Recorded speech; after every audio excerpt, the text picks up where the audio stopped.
నమస్తే ఫ్రెండ్స్. మనలో చాలామంది ఎల్ఐసి పాలసీలు తీసుకుంటూ ఉంటాం.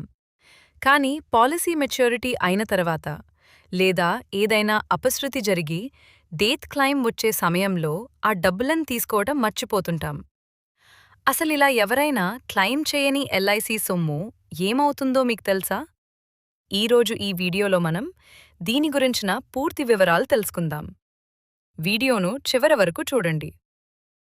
పాలసీ మెచ్యూరిటీ, డెత్ క్లెయిమ్ లేదా సర్వైవల్ బెనిఫిట్స్ 12 నెలల వరకు తీసుకోకపోతే దానిని అన్క్లెయిమ్డ్ మనీగా గుర్తిస్తారు. చాలాసార్లు అడ్రస్ మారడం వల్ల, బ్యాంక్ డీటెయిల్స్ అప్డేట్ చేయకపోవడం వల్ల లేదా సరైన అవగాహన లేకపోవడం వల్ల ప్రజలు ఈ డబ్బులను తీసుకోవడం మర్చిపోతుంటారు. కానీ మీరు ఈ డబ్బును తీసుకోలేదు కదా అని ఎల్ఐసి దాన్ని ఎక్కడికి పోనివ్వదు. దాని గురించిన రూల్స్ ఏంటో ఇప్పుడు చూద్దాం. 10 ఏళ్ల వరకు ఈ నిధులు ఎల్ఐసి వద్దే ఉంటాయి. విశేషం ఏమిటంటే ఈ కాలంలో ఆ డబ్బులపై వడ్డీ కూడా జమ అవుతుంది. కాబట్టి పాలసీదారులు లేదా వారి కుటుంబ సభ్యులు ఎలాంటి ఆందోళన చెందాల్సిన అవసరం లేదు.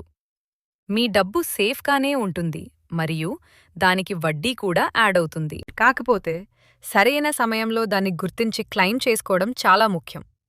ఒకవేళ 10 ఏళ్లు గడిచినా ఎవరూ క్లెయిమ్ చేసుకోకపోతే ఏం జరుగుతుంది?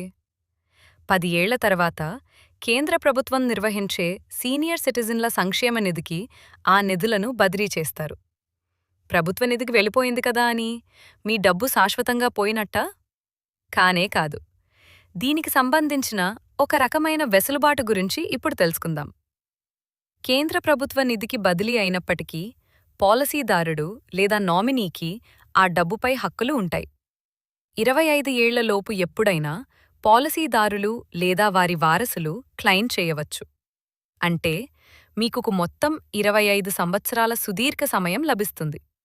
కాబట్టి మీ కుటుంబంలో ఎవరివైనా పాత పాలసీలు ఉండి వాటి డబ్బులు ఆగిపోయే ఉంటే వెంటనే చెక్ చేసుకోండి.